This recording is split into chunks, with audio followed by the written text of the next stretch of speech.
A internet tá cheia de casa linda que são horríveis para morar. E sinceramente, tem muita coisa que arquiteto posta hoje que eu jamais usaria na minha casa. Porque no Instagram fica lindo, mas na vida real dá manutenção, quebra, fica desconfortável ou simplesmente vira arrependimento. Então hoje eu vou te mostrar, sem enrolação, sem mimimi, algumas das escolhas mais superestimadas da arquitetura atual e que muita gente só descobre o problema depois que já gastou dinheiro.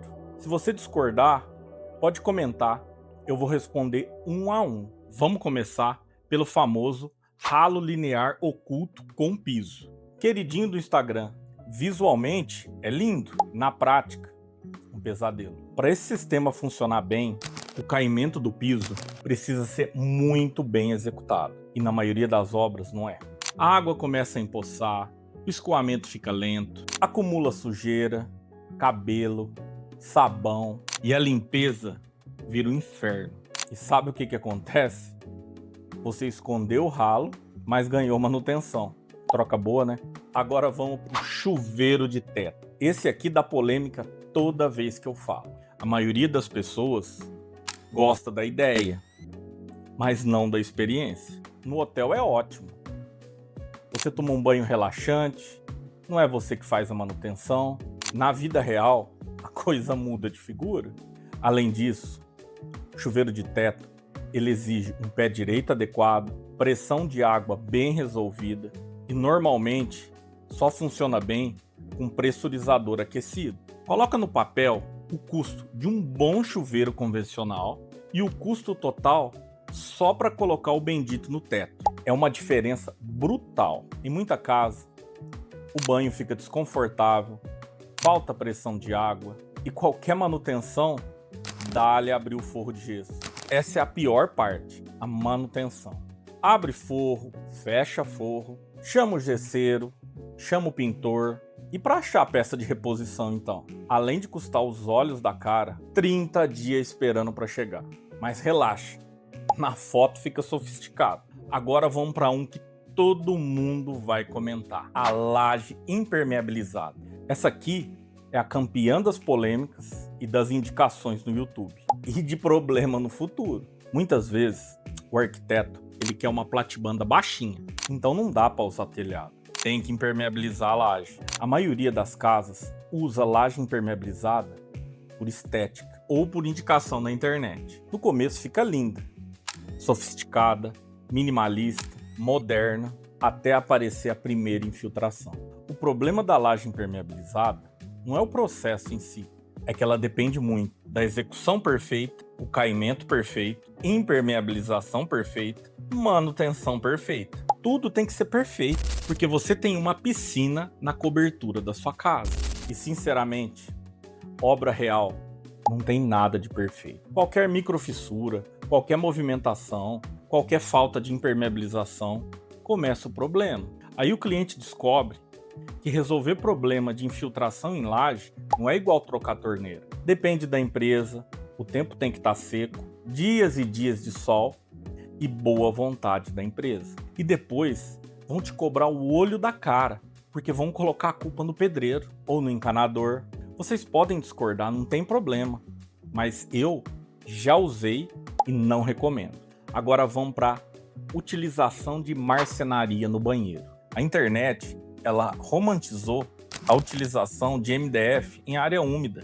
Isso me incomoda bastante, porque banheiro tem vapor, tem dilatação, condensação, temperatura variando o tempo todo. E aí você pega uma marcenaria mal dimensionada e aí em alguns anos ela começa a estufar, começa a descolar e a empenar. Principalmente perto da cuba, perto do chuveiro, ou se o banheiro não tem uma ventilação eficiente. Muito melhor colocar uma divisória na mesma pedra da bancada com alguns separadores. É muito mais prático, a pedra é impermeável e não incha com os respingos de águas da cuba e nem com o vapor do chuveiro. Facilita muito a limpeza diária e você pode lavar sem medo de danificar a estrutura. Além disso, fica muito mais barato colocar a pedra da marmoraria do que fazer a marcenaria no banheiro. Agora vamos para bancada minimalista sem área molhada. Esse minimalismo, ele fica lindo por mais ou menos uns 12 minutos, porque na prática, a água escorre por toda a bancada e molha tudo. Molha o piso, molha os objetos e a pessoa passa a vida limpando. Isso acontece porque tem muita gente fazendo projeto só pensando na estética, na foto, no render. Ninguém está pensando no uso diário. E hoje em dia tem algumas alternativas muito bonitas. Vocês já viram o rebaixo italiano? Fica muito bonito, minimalista e funcional. Vamos voltar pro banheiro agora. Box até o teto. É o famoso box sauna. Vocês conhecem? O visual é limpo? É bonito? Muito. Minimalista? Demais. Só que é confortável? O tempo vai te contar. Que quando você vai tomar o seu banho, você fecha completamente a janela, toma aquele banho bem demorado, relaxante, 30 minutos de banho. A troca de ar, ela diminui muito, a condensação aumenta e o seu box vira uma câmara de vapor. Aí depois de meia hora, você abre a janela e acha que resolveu o problema. Resultado: mais mofo, mais manutenção e mais umidade acumulada. Você pode colocar um forro de gesso mais resistente à umidade. Você pode colocar massa acrílica no forro. Você pode colocar uma tinta anti-mofo, mas com o tempo a umidade ela é cruel. Vamos agora para a iluminação fria. Essa daqui deveria ser proibida em qualquer casa. Luz branca fria não pode entrar em ambiente residencial, porque a temperatura da luz muda totalmente o conforto da casa.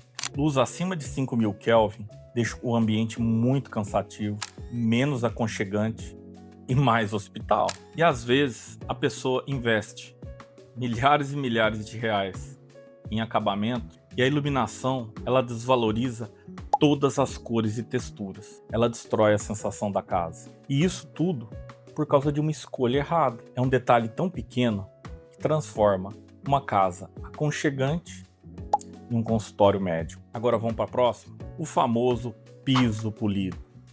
Já usei muito isso no passado. Lindo para muitos, mas para mim não. Agora quando molha, além de ficar escorregadio, marca muito, risca, mostra sujeira e dependendo da incidência de luz, mostra qualquer imperfeição, além de ficar extremamente cansativo aos olhos. Aquele brilho constante. Você chega em casa de dia, abre a porta e é como se alguém te recebesse com uma lanterna na cara. E para mim, convenhamos, eu acho muito brega. Mas na foto, refletindo a luz do sol, fica maravilhoso. A próxima funcionava muito no passado, mas o que funciona no passado não garante funcionamento nem no presente, muito menos no futuro. Esquadria em madeira. Muitos arquitetos amam. E os mantenedores também. Visualmente é linda, principalmente em casas com estilo mais rústico e colonial. O problema é que madeira exposta ao tempo é manutenção constante.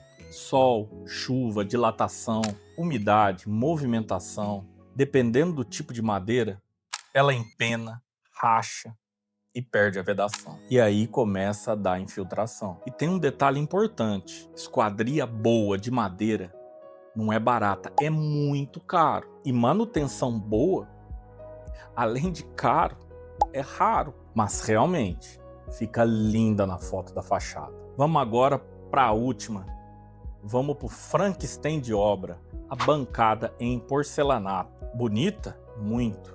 E prática, mas de jeito nenhum. O problema é que o porcelanato ele não foi feito para fazer bancada, principalmente em cozinhas e área gourmet de uso intenso. Isso aí é coisa de professor pardal que fica inventando modinha. E aí começa o problema. As quinas lascam, a junta fica aparente e qualquer batidinha fica ali o detalhe. E tem um detalhe que pouca gente fala: porcelanato que imita o mármore.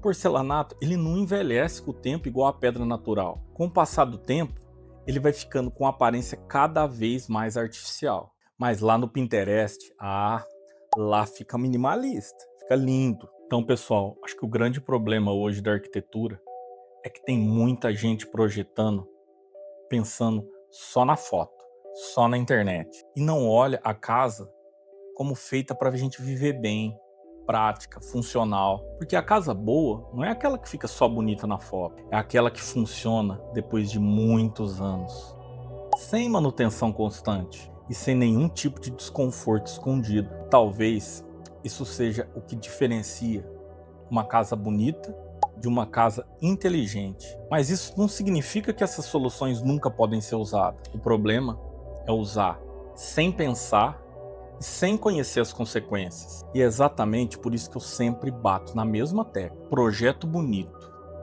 sem estratégia vira frustração. Agora fala pra mim, qual dessas escolhas aí você gosta? Quais você acha linda? Quais você usaria na sua casa? E quais você não usaria de jeito nenhum? Você já arrependeu de alguma delas? Se você gosta desse tipo de conteúdo sobre arquitetura, construção, custos reais e tudo que ninguém tem coragem de falar sobre obra, já se inscreve no meu canal, porque aqui eu não mostro só casa bonita, eu mostro o que funciona na vida real.